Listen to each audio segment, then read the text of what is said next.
You have been gaslit into believing you are broken and will spend your life being defined by a mental health label. What if innate well being and connecting your mind and body are actually what you need to recover and have been on your side all along? We are your whistleblowing shrinks, Dr. Teralyn and therapist Jenn, and you have landed on the Gaslit Truth Podcast.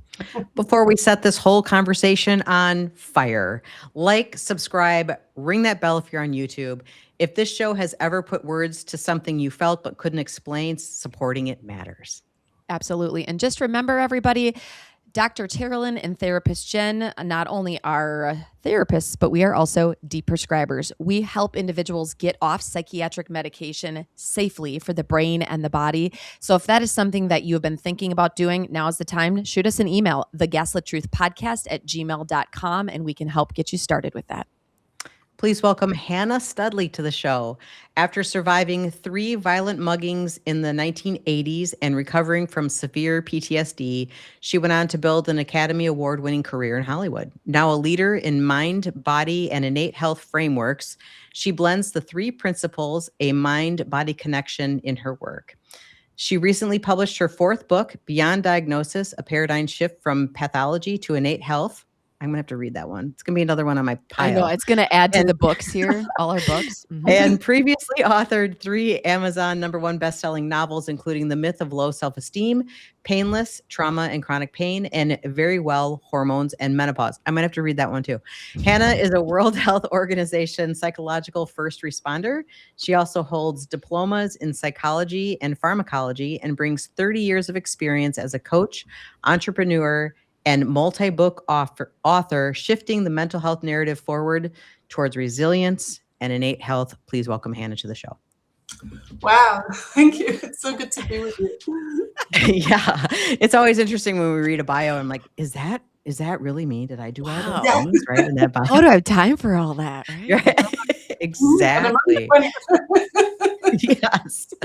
So for our listeners who might not know who you are, we're just going to start your story from the beginning. So if you wouldn't mind to fill us in on your story and who you are.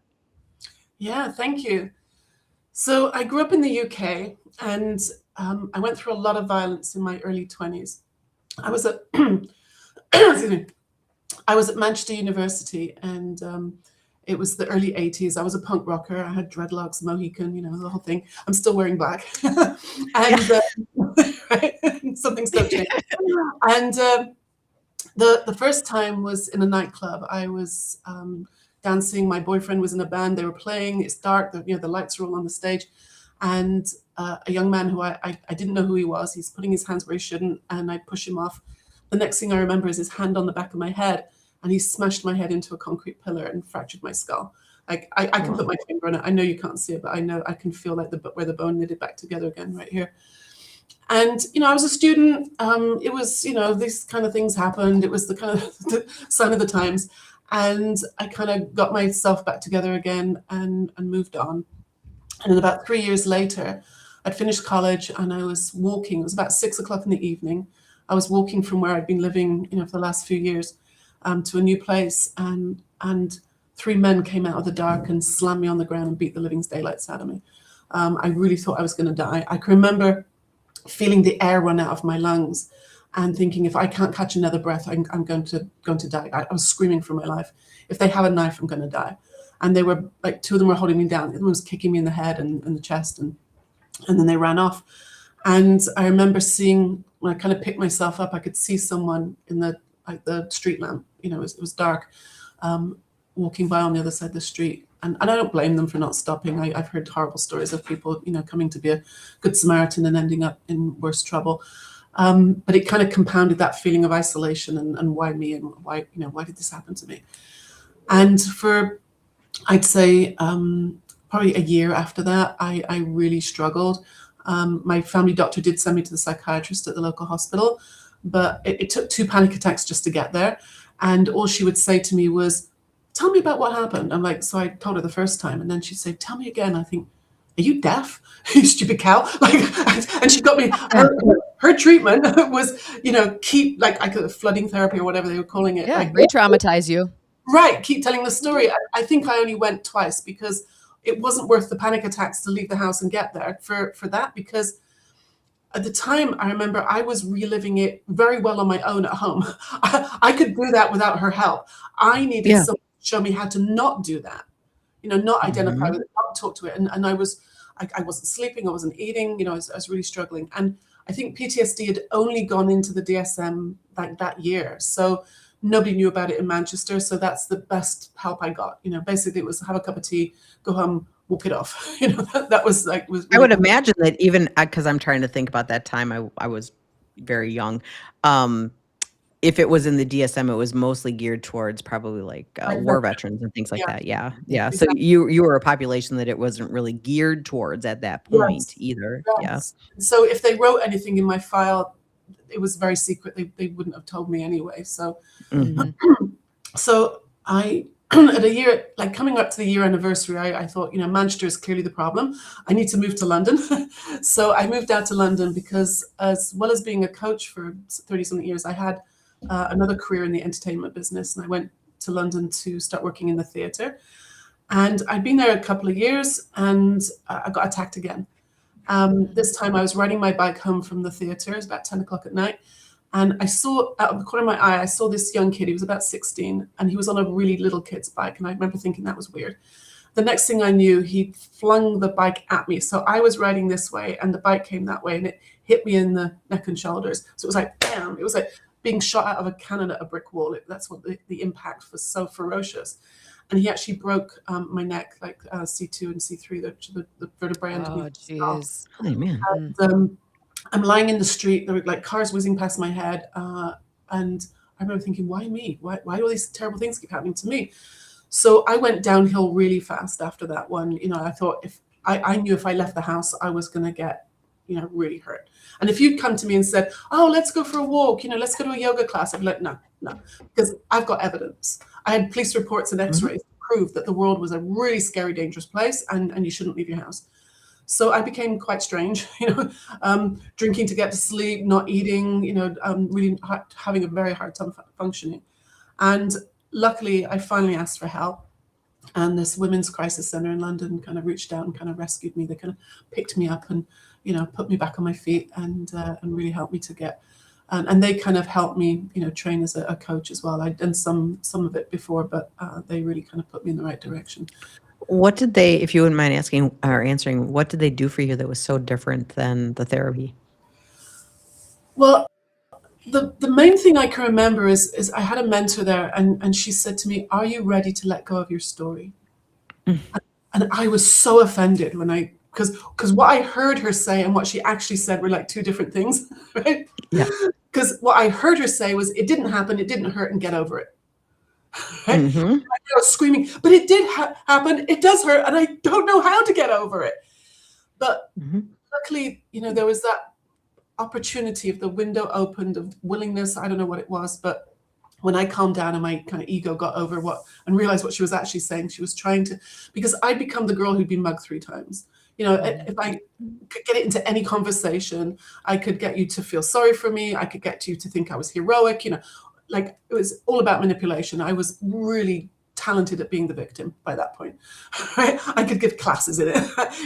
I mean, it's funny, I'm not wearing earrings now, but I didn't used to wear earrings, and people say, oh, you never wear earrings. And oh, that's because when I was mugged, they were ripped out of my ears and my ears got really trashed. And I go, oh my gosh. So I could get it into any conversation. I was quite skilled at it. It's interesting that you call that manipulation, because I know there's going to be people listening and they're like, oh, I cannot believe she said victims are manipulators. I want to explore that a little bit.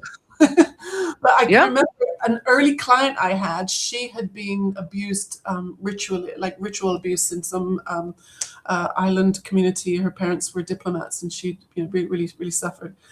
And she and I, when we realized that we both had this thing going on, to get attention, to get sympathy, we joked that we could have competed. We used to call it competitive tragedy. Like we could compete for the Olympics in competitive tragedy. I would have got a gold medal for England because I was, and I see it now as like absolute insecurity. I mean, I was incredibly insecure and anxious, desperate for you to like me. So if I told you my tragedy stories, then you would talk to me. I could have friends. And so when that mentor said to me, "Are you ready to let go of your story?" It wasn't, she wasn't suggesting denial, but it becomes such part of my identity that I'd forgotten who I really was. Because if I let go of this, who am I? Well, there was not a before you either, right? It was all after Yeah, I these kind things of forgot happened. about The As you're- before you was gone. As you're talking, Hannah, all I can think about is all of the clients that we have and that we've worked with who have become what that label is and what that story is. Once chronic PTSD, forever chronic PTSD. Yeah. Mhm. Yeah. Yeah, it's seductive. It really is. I in my work, I use the word innocent a lot because I innocently didn't know any different. I innocently, Right. I was doing the best. That was my wisdom to like, okay, like me, if you guys just knew who I really was, you wouldn't be interested in me. So I have to come up with these, like, use all my big stories to get you to, to be interested in me. So if I let go of that, Was it also protective too? Like me, so then you won't hurt me. could be. Yeah. Yeah, Yeah. could be. I don't know. Because all the violence was, I mean, they were from strangers, Mhm. and what confused me was like, why me? Why did they pick on me? Was there something wrong with me? And so you could turn on me, So yeah, it was. I guess there could be a part of that too. Yeah. Mm-hmm. Interesting. Did your Academy Award, did you win that before or after all of this happened? After, because at the time I was barely could leave the house, and so I started working in the theatre a little bit in London, and I basically went from theatre to commercials, TV, and then movies. And what happened is I was kind of like building up my courage to go out and do stuff, and I was working on some smaller projects, and I worked with a woman she'd done quite a few movies, and we were working on a commercial together for Motorola. If you remember when cell phones were as big as a brick. Yes, I do remember that, unfortunately. They do. And so it was a print commercial, and it was the tagline was, "If you have a cell phone, you're as free as a bird." Like, little did we know back then what that meant. But so we were making these wings for models, and like now you could AI all of that, or even a few years ago Photoshop it. But then we were actually making them and going off on location to shoot these photo shoots. And she said to me, "I'm just about to start a movie. Do you want to be my assistant?" I'm like, yeah. And so she worked for Jim Henson's Creature Shop, which is Jim Henson, makes the Muppets and Pig and Kermit. And so they had a workshop in London, because actually the Sesame Street or the Muppets actually started in London because no American TV station would take it at the beginning. It actually started in the UK with Jim. And so my first movie was the first Flintstones movie. And if you remember that, with John Goodman. I do. Sure do. And Rosie Donna was in it. And so we built all the creatures in London, and because she was, all the experienced people went out to LA to do the filming. And I just kind of hung around the workshop, and I thought, well, that was good. Maybe that's over. And then my boss said, okay, I'm calling all the experienced people back. You're going to LA to supervise all the creatures on the whole of Flintstones. So they brought back 14 people, sent me, right? So my first day on set in Universal Studios in LA, I'm talking to Steven Spielberg. Like, I'm the expert who's been flown from London. Again, why me? Why me, right? And I was like, I would have these, I don't know if you call them flashbacks, but I had these moments like, oh my gosh, like 2 years ago, I couldn't get out my front door. I was so terrified. Yes. Now here I am in LA talking to Steven Spielberg. How did that happen? Right. Exactly. That seems to be the gold thread in your life. Like, how did this happen? Like, yes. And then the movie that the experienced people had gone back to start working on was Babe. And so I joined that team when I got back, and we went to Australia for 6 months to film Babe, which was weird, being stuck in a field in Australia for 6 months with a porta potty. Like, you think Hollywood is glamorous. Sometimes it can be, but sometimes in a field in Australia with somewhere to pee. And so we got, so it's a team thing. I couldn't do these things on my own. I did what's called animatronics. I was known for making copies of real animals. Yeah. And so that's what we got the Academy Award for. And then I moved to California after that. Yeah. Okay. Wow.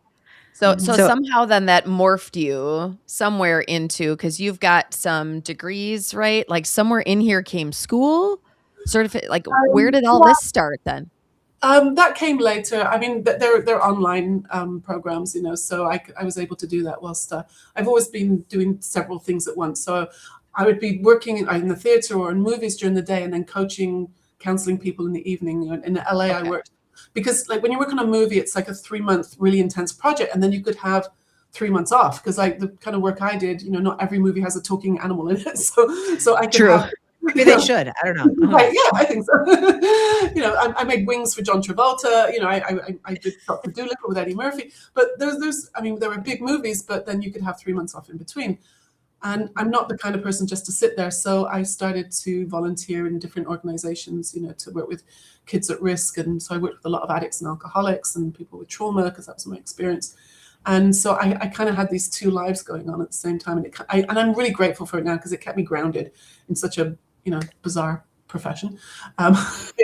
So I could be working with suicidal people 1 minute, I'll be on the phone with someone who's suicidal, and then I'm going, action, go, okay. Yeah. The changing of state is quite profound.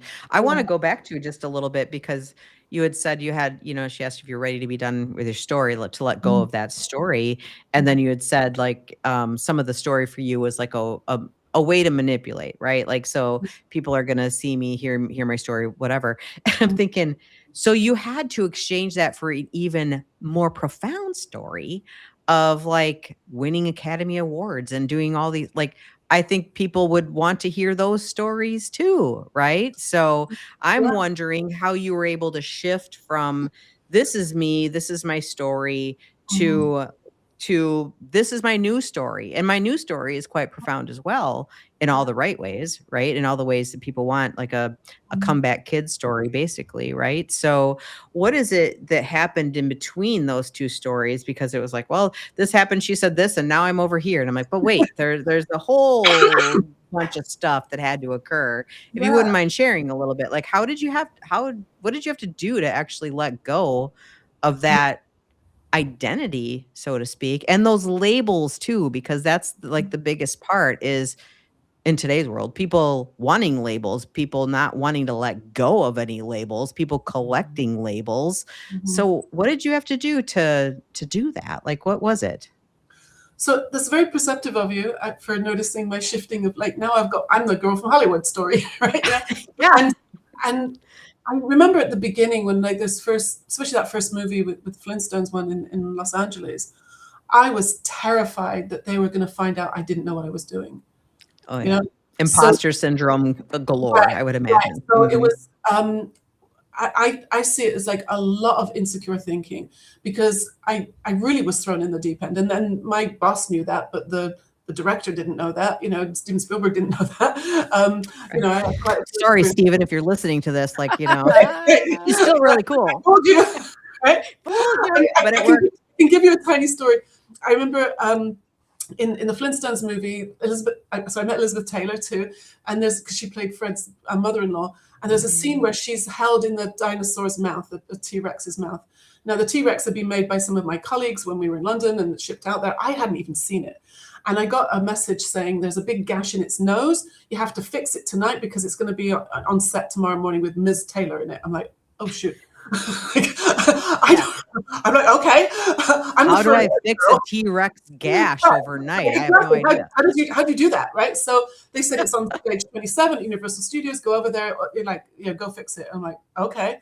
So I walk into stage 27, back lot of Universal Studios, and Jurassic Park had just come out. So all the crew, the rigging crew that were on Jurassic Park, heard the expert from London is coming to fix this dinosaur. And all these guys, like I was like 28, 29 years old. That's even better. All these guys have all got Academy Awards because you can get Academy Awards for technical stuff as well. It happens on another night.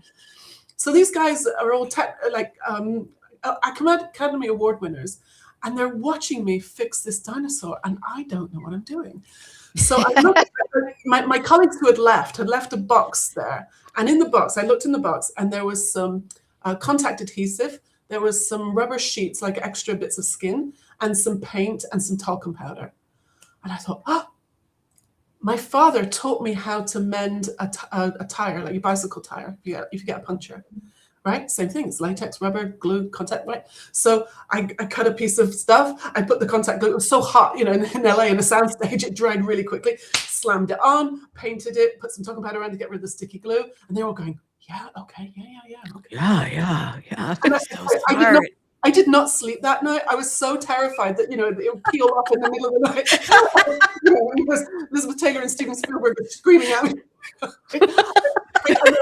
The next morning, I forget breakfast. I went straight to the dinosaur to see what state it was in. It was For sure. It was okay. I'm like, oh, thank God. I'm like, do you remember MacGyver? Like, that's what it sounded like. You had to does anybody have any chewing gum? Like, stick it out there.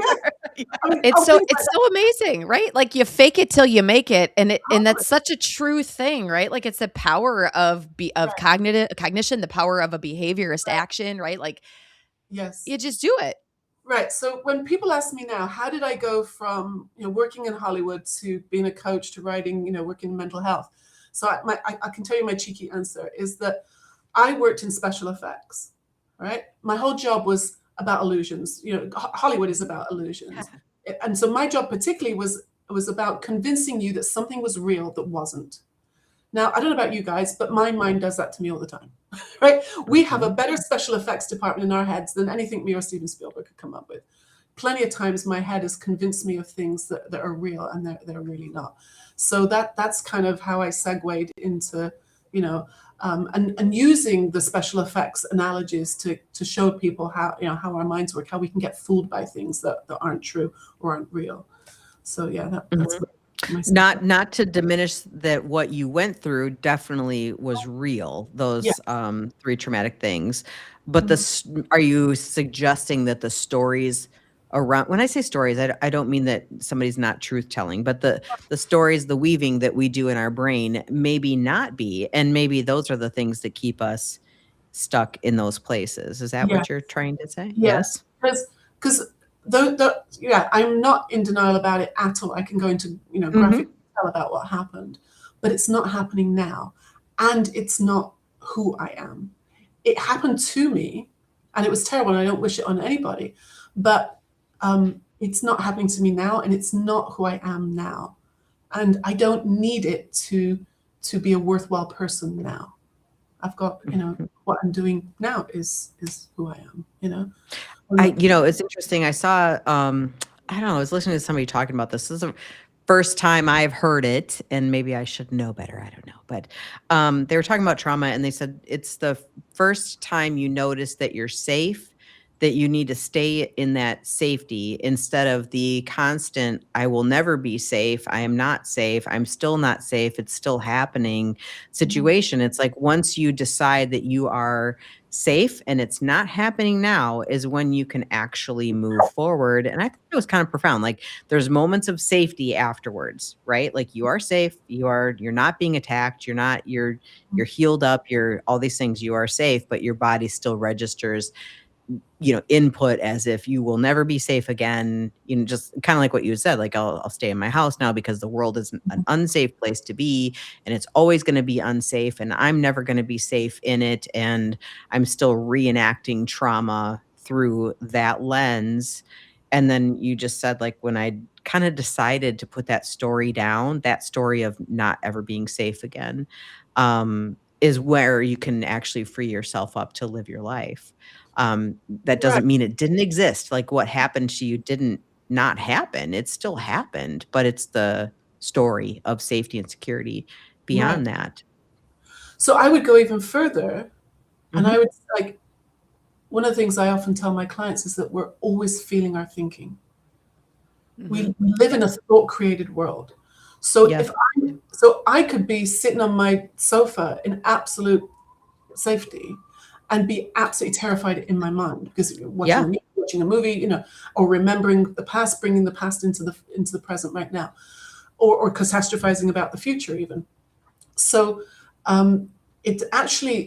we're never experiencing our circumstances. We're experiencing our thinking about our circumstances. Because what happened to me, I've talked to a lot of people about it over the years. What happened to me, for some people, was just Friday night coming home from the pub. They got beat up. Sure. Right? Got into a fight, got into whatever. Yep. So So it's not the experience that, like I say, we're not dismissing anybody's suffering here, but it's not the experience that created, it's not the events that created my experience, I should say. It was my thinking. It was how I innocently didn't know how to handle it. And then it kind of grew and grew and grew into this monster in my head, where I was then terrified to leave the house. But there wasn't any imminent danger at that moment, but I was feeling the thinking that there might be. And so where I started to get better and I recovered, if you want to use that word, is because I started understanding that thought is always moving through my mind. It's a constant flow of thought. Everybody has a stream of thoughts going through their mind. And so if I'm always feeling my thinking, then it's the thinking that's creating the experience. And that can, and that's where the freedom comes, because that thought has moved on. Every thought we've ever had has moved on. It's gone. Yeah. So much DBT in your words. All I can see is like all the different mindfulness skills in DBT popping, right? Because allowing so many of them. So I don't use any techniques or tools in my work with my clients at all, because to me it's about when you understand how something works, it takes away so much of the fear, right? When you like before you knew how to drive, it's like, oh my gosh, on the freeway, right? And then you know, shortly after I got in LA, I was learning how to drive with my knees, with a burger in one hand and a phone in the other hand. You know, it's like, a giant phone, like a huge phone. No, she had a big phone at that point. It was a big phone in the car. Right? But driving didn't change, but my thinking about driving changed as you get more familiar with something. Yeah, I want to point out something too, because when you described the first event that occurred when you were in a club, right? And you described it in such a way, and I think this is a profound thing too. Like the perspective that you had about it was very different than the perspective you had about the other two times. That perspective, well, this happens in a club, and you know, it was the 80s and these things, you know, like the brush off, right? You were able to kind of like brush it off as if it's kind of like just a standard thing, you know, or whatever. It was still profound. You got very injured, but the way you described it was very different than how you then subsequently described the other two. So then that first one also became part of the story around the other two, right? Even though the perspective of the first one was profoundly different than the other two. But when you talk about your history in like a therapy session or wherever you were, suddenly they're all grouped together, even though that first one probably, I mean, this might be a stretch, probably didn't create the same type of PTSD response as the other two did, you know, but collectively, right? But when you were just talking about that, it was so different how you described it as just being kind of like a typical night in a pub and things went wrong, you know? But you know how I see that now is it's the state of mind I was in. Because in that first one, the state of mind I was in, it was pretty catastrophic at the time, having your skull fractured. But, you know, 20 years old, and you get on with it, you pick yourself up and go back to school. I can remember asking the doctor to give me can I have like 3 days off? You know, can you give me 3? For the teacher. And then as my state of mind kind of went down, like I often use the analogy of an elevator going up and down, you know, for moods, understanding consciousness and moods. So as my state of mind started going down after the second one, you know, I wasn't able to process it or bounce back so quickly because it was building up. And then by the third one, I was in the basement, and it's like I went down really quickly. But you know what? What's interesting to me is I've been through lots of other things too. Like I was held at gunpoint in Czechoslovakia at one point on a trip to. I think you're a CIA agent. I was on the magic bus going to meet my friend in Greece, and I was on a bus. Did you say magic bus? Is that what you said? I don't know. Yes. Okay. It was set up by hippies in the 60s. A bus left London and a bus left Athens, and it was a hippie thing. It's magic school bus. Right. But you know, when you're 20 in the 80s, you travel off around Europe, you know, so that's what kind of thing you did. And then I visited Israel, and I was on a bus that exploded. Now, it wasn't a terrorist attack, but we didn't know that at the time because it was a time when buses were exploding. But I never looked at that in my list of traumas because I got really great help the day after. I was able to process it really in a healthy way.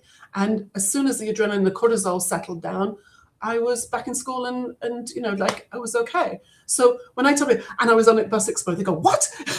I'm like, "Yeah." Now I bet there were people Also, who never gonna got say, up ever again.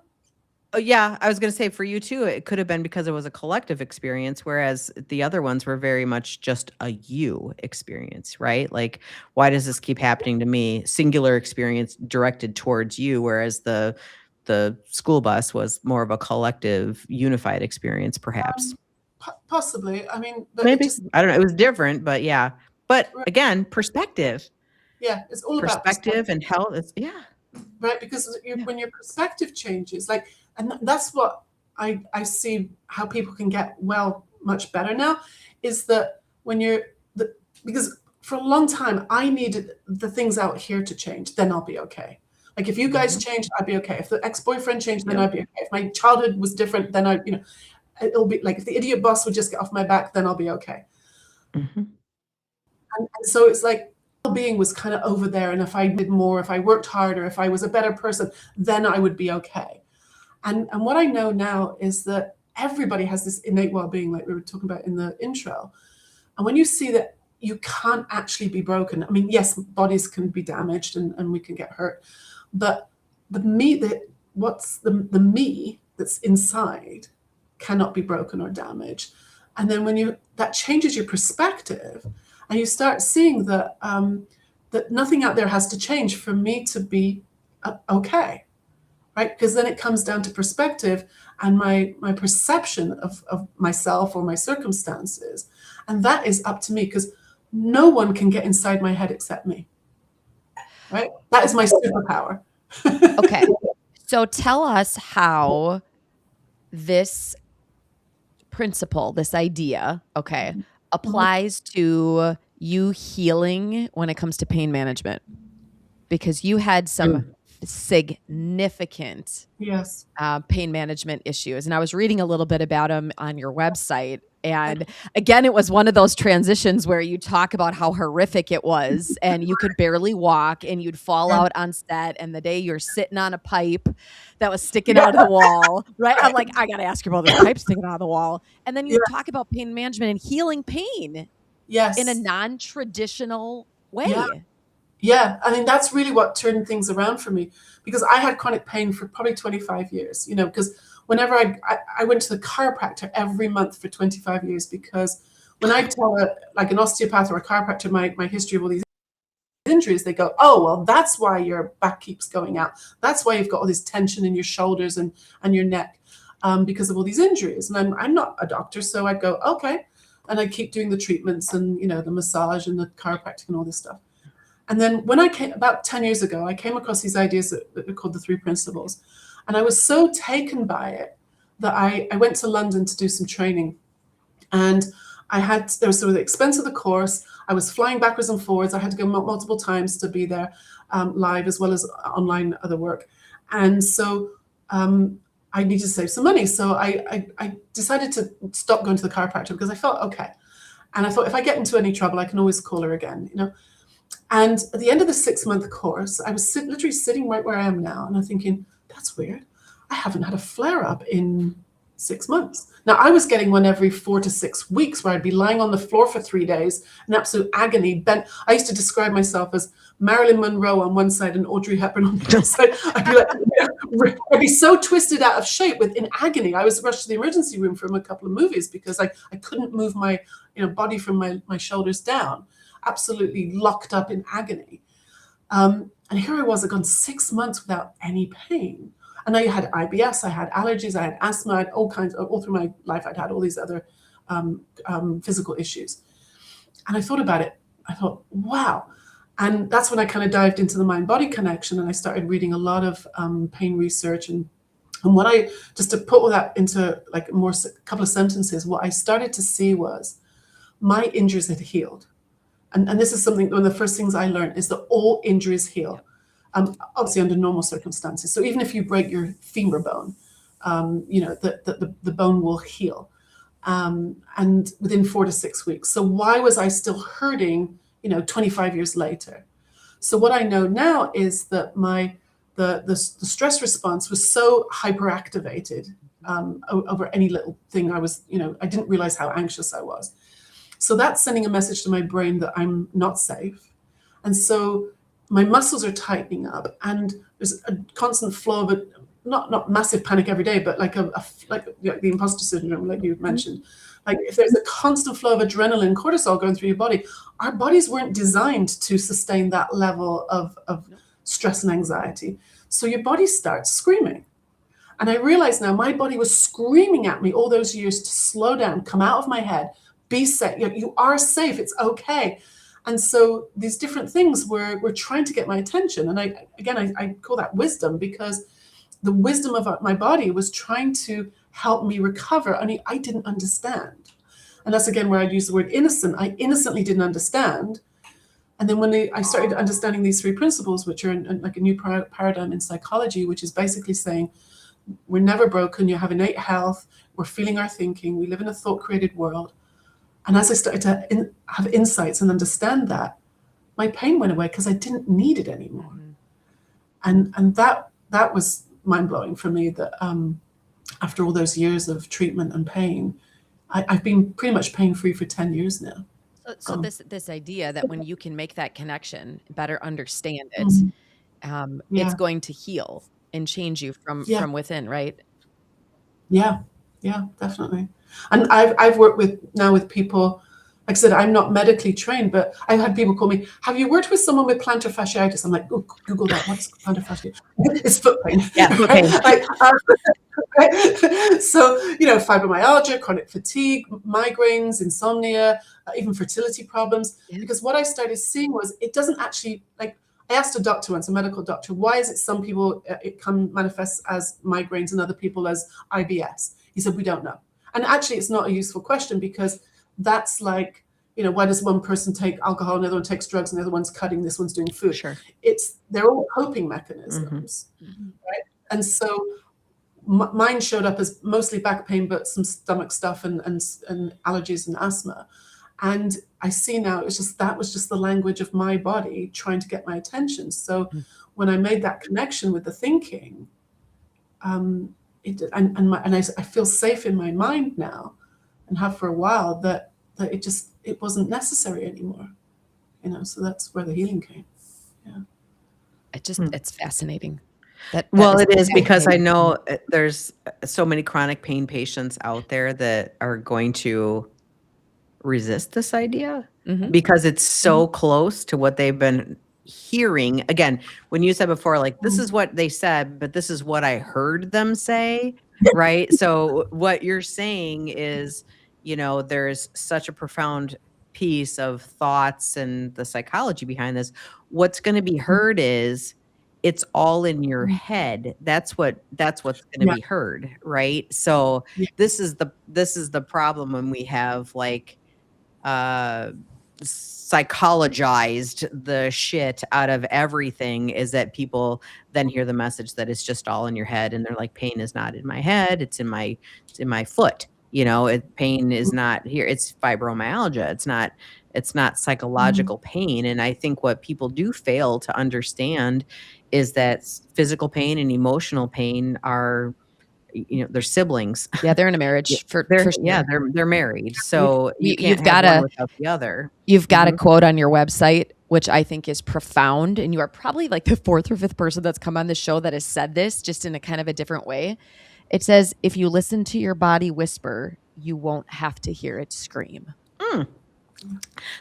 Somebody said that on the podcast a long time ago. We've had a few people come on, talk about feather. First it's a feather, then it's a brick, then it's a semi-truck. This idea, if your body is actually going to tell you everything that you need to know. And we're not paying attention to it, especially when it's at the whisper level. Yeah. And if we would actually slow the fuck down and pay attention to the whisper level, that's right where we need to start taking some action, and not be so reactive, because reactive has come when we're screaming. Reactive has come when the semi-truck has run us over. Reactive has come when, it's not that it's too late, but that's when we all of a sudden go, oh, now I guess I need to pay attention. Right. And I would say the same is true in mental health too, because that's a lot of the work I do with my clients now is watching, like imagine like going down a mountain. So like, or down to the basement.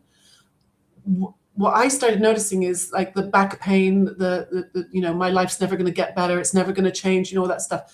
Those thoughts and stories start showing up kind of middling to lower level. And so I got curious, what's going on before that?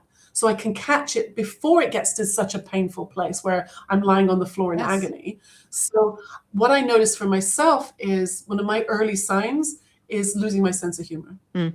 Because I know when I'm up in a good mood, I'm not a comedian, but I can be, goofy and, and sort of, fool around and stuff. But when I start to lose my sense of humor, that's me like putting my toe on the down escalator. Because if I don't catch it, and sometimes I do, and sometimes I might not, but the next thing is I'm finding everything really serious, and don't you dare make a joke out of my problems and my pain. And then it's, then I'm blaming my mother, and then, and then it's always your mom's fault. Right. Yeah. And there's the stories like no one understands. It's never going to get better. It's always like this. Like never, always kind of statements showing up. It starts getting intense. It starts getting heavy. A sense of urgency. Got to fix it. Got to change it. Got to do something. Now we're googling, some guy on the other side of the world who says like have a colonic and that's going to fix it. Like, oh yeah, I'll try that next. Yes, I've heard all kinds of things. Oh, yeah. And so we're basically like falling down the mountain, and then mental health diagnoses start showing up, like OCD and bulimia and anorexia and all these kind of things. Yep. And like I said, I see them as coping mechanisms, because if you're living in that intense feeling in your thinking, then I want out. So whether it's alcohol or drugs or pot or cutting or food, shoplifting, it's like shopping, food. There's no end to the repertoire of coping mechanisms we can come up with. So what I've learned now about all those things is that they're actually the solution. Not a good one, right? But because like a couple of drinks might have started out as a good idea, but then it's a bottle and then it's two bottles, and the shoplifting is a bit of a thrill the first time, but then it's then you're being arrested. It's like, so all these coping mechanisms, they start again. I would call them wisdom, because they start out as like that's the best we can do to cope with intense, horrible feelings. So what if I can catch it further up so that I'm not in such a risky, destructive place, whether to myself or to my relationships and so I know now that when I start getting a little bit serious or a bit snippy, I lose, like patience goes out the window, or I get a bit intolerant. I'm like, what's going on? Here we go. Maybe I'm a bit too bad, being, scaring myself with some thinking or something. And so now I can catch it. It's funny, like I've become sensitive like that. Whereas in the past I was like sensitive, like me. Right now the sensitivity is in my favor. It's like I've got a sensitivity to what's the quality of my thinking? Where am I going with this? Now I still have free will to have a pity party if I want to. Right. Right. But now I'm not doing it. Right. Right. And so it can't help you. It's a big difference. Tell us why. Go ahead. Oh, sorry, Terry. I have to ask this because I only have a few minutes left, and I'm just intrigued, and I know this is going to be a hard question in like the time frame. But tell us why Freud was wrong. We don't have enough time, Jen. I know, but no, there's a tie. You know why I'm asking this question? That title intrigues the shit out of me. Why is he wrong? Well, I think he had some very, very strange ideas. Very strange, like penis embryo. Like ladies, take her whole book and summarize it in like a minute, guys. Here's what's happening. Okay, go. Really, I mean, some of his ideas were so bizarre. But I'll tell you what Freud was good at: marketing. If anybody wants to study marketing, study Freud, because we are still talking about him, and he had some very strange ideas. Why I cannot understand why in our field this guy from the late 1800s matters. In what other field are we hinging a practice on something from 1890? Yeah. Freud wasn't good at marketing. We were good at marketing Freud. The profession was good at marketing Freud, but yes. But you have a publication, and I was intrigued by this title, and I'm assuming it has something to do with all these altered states of consciousness and how we're always going back to these things and how little that actually is helpful. Yes, I mean, that's a big part of it. But if you notice on the cover of my book, there's a black and white picture of a woman. Her name is Bertha Pappenheim, otherwise known as Anna O. Yep. like supposedly Freud's first client or Breuer's client. And Freud told the world that he'd cured her. What actually happened was that she was abandoned. She ended up in a sanitarium in Switzerland with, having electric shock treatment and eels put on her and stuff like that. She got herself out. She became a social worker, set up orphanages, and they called it white slave trade then, but it was what we know as sex trafficking. And she rescued women and children, and she gave them homes, and nobody's heard of her. Right? She stood up to the Gestapo and rescued children from the death camps and took them to the UK. Nobody's heard of her. So I put her picture on the book. So in the book, as well as the contemporary story set in Los Angeles, I kind of feed her story in between so that, we can hear and give her the respect and credit she deserves, because that's who we should be learning from. Someone who sacrificed themselves, whereas Freud, as soon as his theories didn't work, he was on to the next one because it wasn't popular. Yeah. Yeah, and her story is a little similar to yours, actually, when you're talking about the resiliency that occurs and what actually happens when you let go of somebody else telling you what's wrong with you, putting the labels on you, and you find that inner sense of strength and agency, essentially. So there's a parallel between the two of you that exists, which is pretty Freudian, if you ask me. But anyway, I don't know. It's just super ego talking. Like, who the hell cares? Like, really? Here's the iceberg. No, we're done with that. We're still teaching it today. All right, I'll stop that high horse. Anyway, thank you for sharing that, because I just had to ask. That's like my selfish question. I'm like, I got to ask about this. Yes. So, I mean, I really think this conversation, it was complex, but I think for me, it's really summed up in learning how to be more resilient, right? And that resiliency is letting go of labels or the need to label, and letting go of identity of patient, right? Like injured. I'm the injured one. I'm the patient constantly. I've got all these labels to prove it. And that's when we let go of, I am a resilient human being, and I need to tap into that resiliency. And I think we need more training on that.